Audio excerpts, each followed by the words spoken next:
وہ قانون نہیں بنا سکتا. قانون وہ بنائے گا جو سب کے ساتھ غیر جانبدار. اور اللہ جل شانہ کی غیر جانبداری کیا ہے؟ فرمایا قل هو اللہ احد اللہ الصمد لم یلد ولم یولد ولم یکن له کفوا احد. کیوں منع کیا کہ اللہ کے لیے نہ کوئی ماں باپ ہے نہ کوئی اولاد؟ کیونکہ ماں باپ اور اولاد سے آدمی جانبدار ہو جاتا ہے.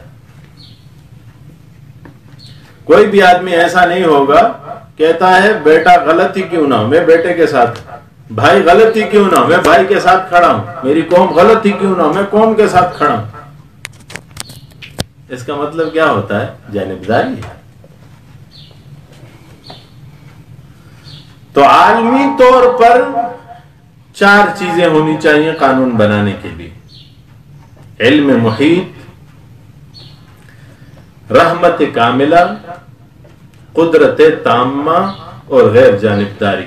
اور یہ چاروں صفات صرف اللہ میں پائی جاتی ہیں، لہذا قانون اللہ بنا سکتے ہیں. پھر اللہ نے قانون بنایا اور کتاب کی شکل میں بھیج دیا. اور اللہ جل شان نے فرمایا کہ ان الحکم الا للہ، حکم اور فیصلہ صرف اللہ کا چلے گا. اور فرمایا کہ جو اللہ کے حکم کی سرتابی، اللہ کے فیصلوں کی سرتابی کرے گا، وَمَن لَّمْ يَحْكُم بِمَا أَنزَلَ اللَّهُ فَأُولَٰئِكَ هُمُ الْفَاسِقُونَ وَمَن لَّمْ يَحْكُم بِمَا أَنزَلَ اللَّهُ فَأُولَٰئِكَ هُمُ الْكَافِرُونَ وَمَن لَّمْ يَحْكُم بِمَا أَنزَلَ اللَّهُ فَأُولَٰئِكَ هُمُ الظَّالِمُونَ. 3 دفعہ فرمایا جو اللہ کے بھیجے گئے قانون کے مطابق فیصلہ نہیں کرے گا وہ فاسق ہے، وہ ظالم ہے، وہ کافر ہے. اپنے مقام پہ اس کی تفصیل پڑھیں گے. عارف کہتے ہیں سروری زیبا فقط اس ذات بے ہمتا کو ہے، حکمراں ہے ایک وہی باقی بتانے آزری. اصل فیصلے تو اللہ جل شانہ کے ہاتھ میں ہیں، کوئی کیسے یہ کر سکتا ہے؟ قرآن کہتا ہے افحکم الجاہلیت یبغون ومن احسن من اللہ حکما. اللہ سے بہتر فیصلہ کون کر سکتا ہے؟ عارف کہتے ہیں غیر حق چو ناہیو عامر شود زور او برنا تواں قاہر شود. اگر اللہ کے ماں سوا کسی اور کو آپ ناہی اور عامر بنا دیں، ہر چیز کا فیصلہ کرنے والا، تو ہر طاقتور، ہر مظلوم پر، ہر کمزور پر ظلم ڈھائے گا. زیر گردوں قاہری از عامریست عامری از ما سوی اللہ کافریست. اقبال کہتے ہیں بہر کیف. آئیے تیسرے دلیل کی طرف. ضرورت قرآن کے لیے دلیل غذائی. انسان کے ساتھ 2 چیزیں جڑی ہیں، ایک روح اور ایک جسم. جسم جو ہے یہ بھی غذا کے بغیر نہیں چل سکتا، تو روح بھی غذا کے بغیر نہیں چل سکتی. جسم کے لیے تازہ ہوا چاہیے، سورج کی روشنی چاہیے، معقول چاہیے، مشروب چاہیے، تازہ اور صاف ماحول چاہیے. اور یہ اکیلے اس کے لیے نہیں ہے، سارے حیوانات کے لیے.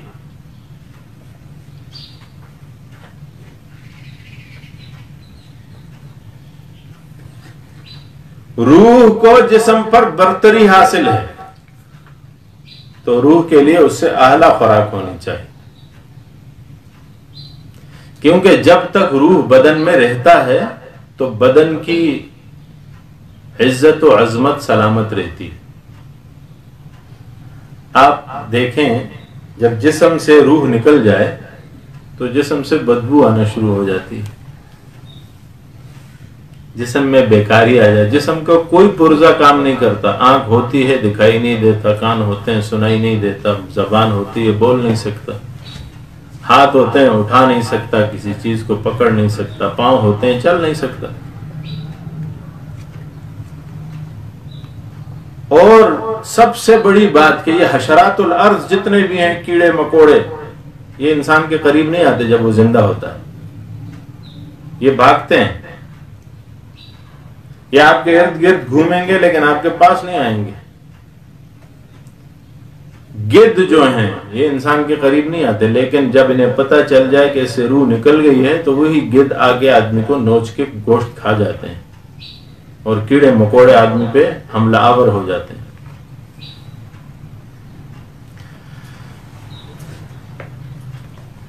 تو ہم سمجھتے ہیں کہ قرآن کریم انسانی روح کی غذا ہے، اسے ضرورت تھی اس بات کی.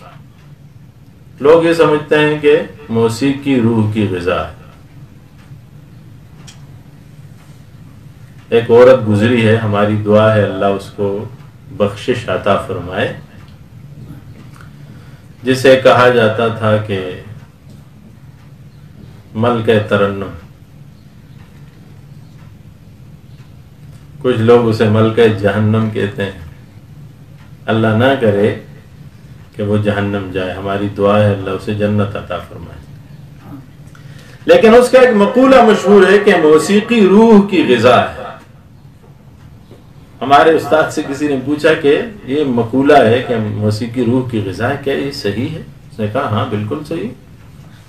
نے کہا کیسے؟ کہا روح دو قسم کی ہیں، ایک روح طیب ہے اور ایک روح خبیث. روح طیب کی غذا قرآن ہے اور روح خبیث کی غذا موسیقی. بہر کیف تو غذا کی ضرورت تھی.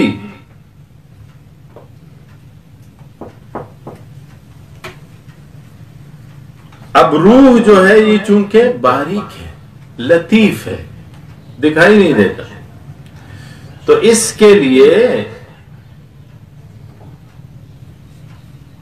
کہ یہ امر ربی بھی ہے. قل الروح من امر ربی یسألونک عن الروح، آپ سے روح کے بارے میں پوچھتے ہیں، اللہ نے فرمایا یہ امر ربی.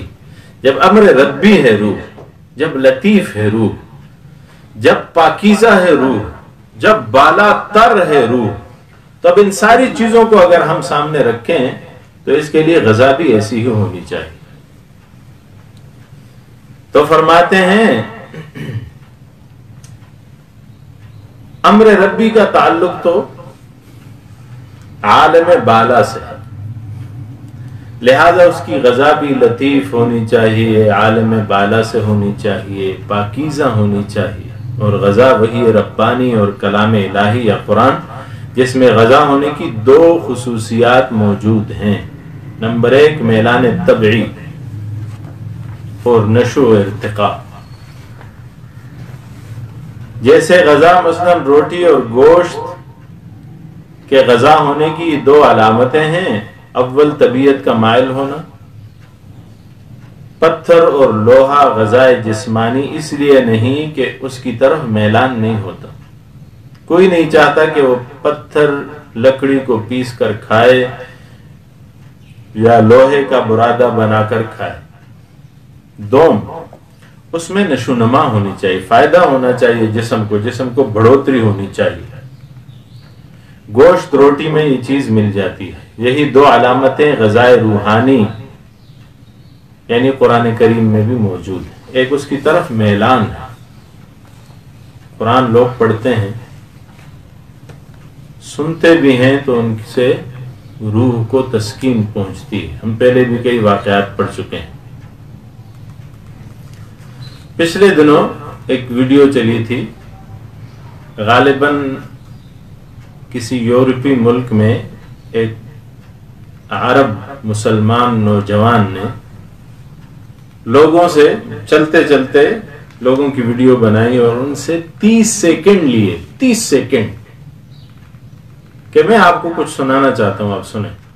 تو اسے وہ موبائل میں تلاوت لگا کے کان میں اسے دے دیتا ہے کہ یہ لگاؤ، صرف 30 سیکنڈ کے لیے. اور پھر ان کا ریئیکشن دیکھتا ہے. وہ ویڈیو میں دکھاتے ہیں 30 سیکنڈ قرآن سننے کے بعد بھی لوگ متاثر ہو جاتے ہیں. اس سے معلوم ہوتا ہے نا کہ یہ روح کی غذا ہے. اسے کہیں نہ کہیں ضرورت ہے اس چیز کی. اور دوسرا، اس سے نشو نما ہوتی ہے، اس سے روح میں اضافہ ہوتا ہے، ایمان میں اضافہ ہوتا ہے. اذا تلیت علیہم آیاتہ زادتہم ایمانا.